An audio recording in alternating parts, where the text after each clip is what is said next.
அஸ்ஸலாமு அலைக்கும். Welcome to my channel. எல்லோரும் எப்படி இருக்கீங்க? நல்லா இருக்கீங்களா? எல்லோரும் நல்லா இருக்கேன் நம்புகிறேன். சந்தோஷமாக இருங்க, ஹாப்பியாக இருங்க.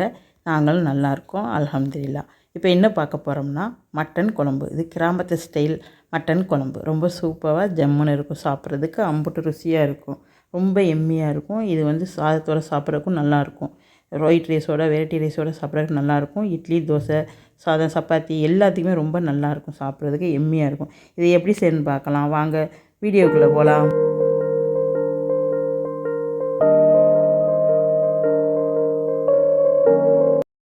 இப்போ பாருங்கள், மட்டன் எடுத்து வச்சுருக்கேன். இது கிராமத்து ஸ்டைல் மட்டன் குழம்பு வைக்கிறதுக்காக மட்டன் நெஞ்செலும்பும் மட்டனும் சேர்ந்து, கறியும் சேர்ந்து மட்டன் எடுத்து வச்சுருக்கேன் 1 கிலோ.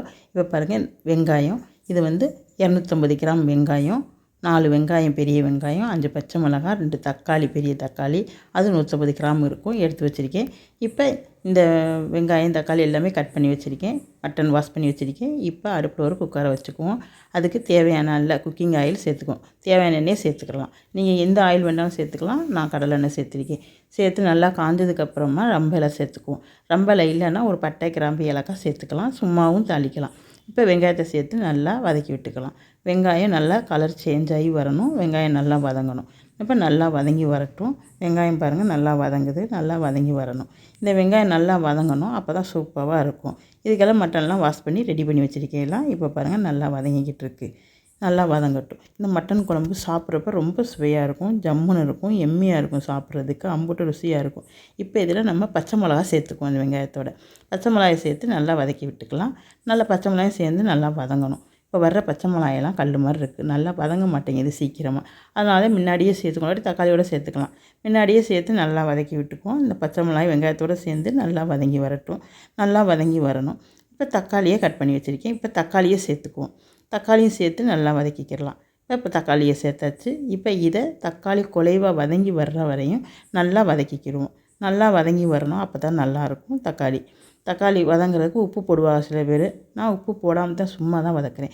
ஏன்னா உப்பு போட்டால் அது ஒரு மாதிரி டேஸ்ட் இருக்கும். உப்பு போடாமல் வதக்கணும், அதுக்கு ஒரு டேஸ்ட் இருக்கும். அதனால் உப்பு போடாமல் தான் நான் வதக்குறேன். நல்லா குலைவாக வதங்கி வரட்டும் தக்காளி, அப்போ தான் நல்லாயிருக்கும். இப்போ பாருங்கள் வதங்கிக்கிட்டு இருக்குது. இப்போ இந்த மட்டன் குழம்புக்கு தேவையான இஞ்சி பூண்டு பேஸ்ட்டு ஒரு பெரிய ஸ்பூனால் 3 ஸ்பூன் அதை சேர்த்துக்கலாம். இப்போ நல்லா வதங்கிடுச்சு பாருங்கள், வெங்காயம் தக்காளி எல்லாமே வதங்கிடுச்சு. இப்போ இதில் இஞ்சி பூண்டு பேஸ்ட்டு சேர்த்து வதக்கிக்கலாம். நான் 3 ஸ்பூன் சேர்த்துக்கிறேன். உங்கள் தேவைக்கு ஏற்ப நீங்கள் குவாலிட்டிக்கு தக்கன சேர்த்துக்கோங்க. நான் 3 ஸ்பூன் சேர்த்துக்கிறேன். இப்போ இஞ்சி பூண்டு பேஸ்ட்டையும் சேர்த்து நல்லா வதக்கிக்கிடுவோம். இது வந்து கீழே பிடிக்காமல் சிம்மில் வச்சு வதக்கிக்கிடுவோம். ஏன்னா பிடிக்கக்கூடாது, பிடிச்சா நல்லா இருக்காது குழம்பு. அதனால் சிம்மில் வச்சு நல்லா இஞ்சி பூண்டு பேஸ்ட்டை நல்லா வதக்கி விட்டுக்கிறோம். நல்லா வதங்கி வரணும் இஞ்சி பூண்டு பேஸ்ட்டு, அப்போ தான் நல்லாயிருக்கும். ராசுமல் போகணும். சுத்தமாக இஞ்சி பூண்டு பேஸ்ட்டு சுமல் போனதுக்கப்புறமா நம்ம வரமிளகாய் சேர்த்துக்கலாம். வரமிளகாத்தூள் நான் வந்து பெரிய ஸ்பூனால் 2 ஸ்பூன் சேர்த்துக்கிறேன் 1 கிலோ மட்டனுக்கு. உங்கள் காரத்துக்கு தக்கன நீங்கள் சேர்த்துக்கோங்க. உங்களுக்கு எவ்வளோ காரம் சாப்பிடுவீங்களோ அதுக்கு தக்கன சேர்த்துக்கோங்க. நான் 2 ஸ்பூன் சேர்த்துக்கிறேன். அதையும் சேர்த்து நல்லா வதக்கி விட்டுக்கிடுவோம். அதுவும் ராசுமல் போகணும். பொடியோடைய பச்சை ஸ்மெல் போகிற வரையும் சிம்மில் வச்சே வதக்கிக்கிடுவோம். ஏன்னா கலர் மாறக்கூடாது, அப்போ தான் நல்லாயிருக்கும். இப்போ நல்லா வதக்கி விட்டுக்கிட்டு இருக்கோம் பாருங்கள். இப்போ நல்லா குலைவாக வதங்கி வந்துடுச்சு. இப்போ இதில் மட்டனை சேர்த்துக்குவோம். மட்டன் வாஷ் பண்ணி வச்சுருக்கேன், அந்த மட்டனை சேர்த்துக்குவோம். மட்டன் எல்லாம் சேர்த்து இந்த மட்டனுக்கு தேவையான அளவு கல் உப்பையும் சேர்த்துக்கிடுவோம். கல் உப்பு நான் வந்து நெஞ்செலும்பு, ஈரை, மாங்காய், மட்டன் எல்லாமே சேர்த்து தான் வாங்கியிருக்கேன். அப்போ தான் டேஸ்ட்டு கொடுங்க. வெறும் கறியாக வாங்கினாலும் நல்லா இருக்காது. அதனால் எல்லாமே சேர்த்து போடாதே, டேஸ்ட்டு நல்லாயிருக்கும். உப்பையும் சேர்த்து நல்லா வதக்கி விடுவோம். கறி நிறம் மாறி வர்ற அளவுக்கு நல்லா வதக்கிக்கிடுவோம். தண்ணியெல்லாம் விட்டு வேகும் மட்டன், அந்த தண்ணியெல்லாம் வற்றி வரணும், அப்போ தான் நல்லாயிருக்கும். இப்போ பாருங்கள் நல்லா வதங்கிக்கிட்டு இருக்குது. இப்போ அதில் உள்ள தண்ணியெல்லாம் வற்றி வந்துக்கிட்டு இருக்குது பாருங்கள். இப்போ எல்லாம் வற்றி நல்லா லெவலுக்கு வந்துருச்சு பாருங்கள். இப்போ இதில் வந்து நம்ம மட்டன் குழம்புக்கு தேவையான அளவு தண்ணி சேர்த்துக்கிறோம். உங்களுக்கு எந்த அளவுக்கு தேவையோ அந்த அளவுக்கு வைக்கலாம். கூட தண்ணியாக இருந்தாலும் பரவாயில்லன்னா கொஞ்சம் கூட தண்ணி ஊற்றி வைக்கலாம். நான் கொஞ்சம் தின்னாக இருக்கணும் அப்படின்னா கொஞ்சம் தண்ணியை குறைச்சி வைக்கலாம். நான் வந்து அரிசி கலந்த 2வது தண்ணி சேர்த்துக்கிறேன். உங்களுக்கு பிடிச்சா சேர்த்துக்கோங்க, இல்லைன்னா சும்மா தண்ணியே சேர்த்துக்கோங்க. இந்த தண்ணியை சேர்த்து தேவையான அளவு தண்ணி சேர்த்து நல்லா மிக்ஸ் கொடுத்துக்குருவோம். நல்லா மிக்ஸ் கொடுத்து இந்த மிக்ஸ் கொடுத்தாச்சு. இப்போ இதில் பொடி சேர்த்துக்குருவோம். கறி மசாலா தூள் வந்து சேர்த்துக்குவோம். இது வீட்டிலே அரைச்ச கறி மசாலா. இந்த கறி மசாலாவில் 3 ஸ்பூன் கறி மசாலா தூள் 3 ஸ்பூன் சேர்த்துக்கிறேன்னா, நீங்கள் உங்கள் குவாலிட்டிக்கு தக்கன நீங்கள் சேர்த்துக்கோங்க. இது வீட்டிலே அரைச்ச கறி மசாலா தூள். இந்த தூள் பிடிச்சிருந்துச்சுன்னா உங்களுக்கு நீங்கள் கேளுங்க கமெண்ட்டில், இந்த பொடியோடைய வீடியோ போடுறேன்னா. இப்போ இந்த கறி மசாலா தூளையும் சேர்த்து நல்லா மிக்ஸ் கொடுத்துக்கலாம். நல்லா மிக்ஸ் கொடுத்து நல்லா கிண்டி விட்டதுக்கப்புறமா குக்கர் மூடி போட்டு மூடிக்கிடுவோம். மூடி நான் ஒரு 5 விசில் வச்சுக்கிறேன். நீங்கள் உங்கள் குக்கரில் எவ்வளோ எப்படி வேகுமோ அதுக்கு தக்கன நீங்கள் வச்சுக்கோங்க. நான் ஒரு 5 விசில் வைக்கிறேன். இப்போ பாருங்கள், அது ஒரு பக்கம் வேகட்டும். இப்போ தேங்காய் அரை மூடி தேங்காய் எடுத்திருக்கேன். இதை துருவி நான் மிக்ஸி சாரில் சேர்த்துக்கிறேன். பாருங்கள், மிக்ஸி சாரில் சேர்த்தாச்சு. இதை மூடி போட்டு அரைச்சிட்டு வந்து பார்க்கலாம். இங்கிட்டு பாருங்கள், குக்கரை ஓப்பன் பண்ணி 5 விசில் வந்து விசில்லாம் போயிடுச்சு அவியெல்லாம். அதுக்கப்புறம் ஓப்பன் பண்ணால் குழம்பு மட்டன் நல்லா வெந்திருக்கு. மட்டன் நல்லா வெந்து வந்துடுச்சு. இது கிராமத்து ஸ்டைல் குழம்பு. இதில் கத்திரிக்காய், முருங்கைக்காய், உருளைக்கிழங்கு எல்லாமே கிராமத்தில் சேர்த்துக்குவாங்க. நான் முருங்கைக்காய் சேர்த்துக்கல, கத்திரிக்காயும் உருளைக்கிழங்கு சேர்த்து அந்த மட்டன் குழம்பு வைக்கிறேன்.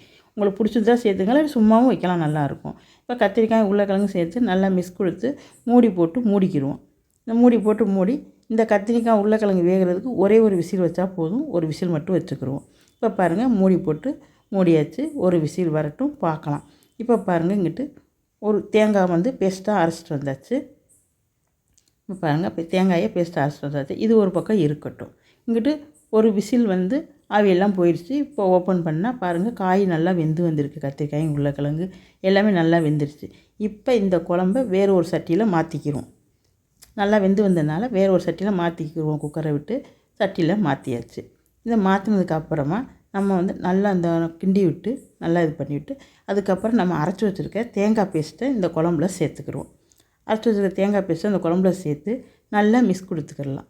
நல்லா மிக்ஸ் பண்ணணும். இந்த தேங்காய் வந்து நல்லாயிருக்கும். சில பேர் தேங்காய் ஊற்றாமையும் வைப்பாங்க. ஆனால் தேங்காய் ஊற்ற ரொம்ப டேஸ்ட்டாக இருக்கும் இந்த குழம்பு. கிராமத்து ஸ்டைல் குழம்பு. ரொம்ப கிராமத்தில் தேங்காய் ஊற்றாமையெல்லாம் வைக்க மாட்டாங்க. ரொம்ப நல்லாயிருக்கும் தேங்காய் ஊற்றி வைக்கிறது. இப்போ தேங்காய் பேஸ்ட்டை சேர்த்தாச்சு. சேர்த்து நல்லா மிக்ஸ் கொடுத்துக்கிடுவோம். இப்போ பாருங்கள், நல்லா மிக்ஸ் கொடுத்தாச்சு. பாருங்கள், நல்லா மிக்ஸ் கொடுத்து அப்புறம் மல்லித்தழை சேர்த்துக்கலாம். இதுக்கு தேவையான அளவு மல்லித்தழை சேர்த்துக்கணும். இப்போ பாருங்கள், நல்லா மிக்ஸ் கொடுத்தாச்சு. நல்லா கிண்டி விட்டாச்சு. இப்போ நல்லா இருக்குது பாருங்கள் குழம்பு. இது கொதித்து வரணும், சிம்மில் இருக்கும். இப்போ மல்லித்தழை ஒரு கைப்பிடி நிறைய மல்லித்தழையை மேலே தூவிக்கலாம். தூவினதுக்கு அப்புறமா மூடி போட்டு ஒரு 2 நிமிஷம் இருக்க விடுவோம். 2 நிமிஷத்துக்கு அப்புறமா ஓப்பன் பண்ணி பார்க்கலாம். இப்போ பாருங்கள், ஓப்பன் பண்ணியாச்சு. ரொம்ப சூப்பராக அப்படியே முறை கூட்டி வந்திருக்கு பாருங்கள். இதில் வந்து கறி மசாலாத்தூள், இது ஒரு கறி மசாலாத்தூள். இது வந்து தாலி குழம்பு பொடின்னு சொல்லுவாங்க. கல்யாண வீட்டுக்கெல்லாம் வைப்பாங்க தாலி குழம்பு. அந்த பொடியில் 2 ஸ்பூன் எடுத்து இந்த குழம்பு மேலாக தூவி விட்டுக்கணும். இது ரொம்ப நல்லாயிருக்கும். இந்த பொடியை வந்து மேலே தூவையில் குழம்பு சாப்பிட்றதுக்கு அம்புட்டு ருசியாக இருக்கும். சாப்பிட்றதுக்கு ரொம்ப சூப்பராக இருக்கும். இப்போ மேலே தூவி விட்டு ஒரு 5 நிமிஷம் மூடி போட்டு சிம்மில் வச்சுருப்போம். சிம்மில் வச்சு ஓப்பன் பண்ணி பார்த்தா ரொம்ப சூப்பராக இருக்கும். இப்போ பாருங்கள், சிம்மில் வச்சு இப்போ அடுப்பாக ஆஃப் பண்ணியாச்சு. சிம்மில் வச்சதுக்கப்புறம் இந்த குழம்ப திறந்ததுக்கு பசி இல்லாதவங்க கூட பசிக்குதுன்னு சொல்லுவாங்க. அந்தளவுக்கு வாசம் அப்படி இருக்கும். கமகமன்னு இருக்கும். சூப்பராக இருக்கும். சாப்பிட்றதுக்கு எம்மியாக இருக்கும். சாப்பிட்றதுக்கு இந்த மட்டன் குழம்பு, கிராமத்து ஸ்டைல் மட்டன் குழம்புனா சும்மாவா ரொம்ப சூப்பராக இருக்கும் சாப்பிட்றதுக்கு. இதே மாதிரி நீங்களும் செய்து பாருங்கள். உங்களுக்கு எப்படி இருந்துச்சுன்னு. பிடிச்சிருந்துச்சுன்னா கமெண்ட் பாக்ஸில் கமெண்ட் பண்ணுங்கள் எப்படி இருந்துச்சுன்னு. பிடிச்சிருந்தா லைக் பண்ணுங்கள். ரொம்ப பிடிச்சா சப்ஸ்கிரைப் பண்ணுங்கள். எங்கள் சேனலை சப்போர்ட் பண்ணுங்கள். சப்ஸ்கிரைப் பண்ணாமல் பார்க்குற சகோதர சகோதரிகளை சப்ஸ்கிரைப் பண்ணுங்கள். ஒரு வீடியோவில் சந்திக்கலாம். பாய்.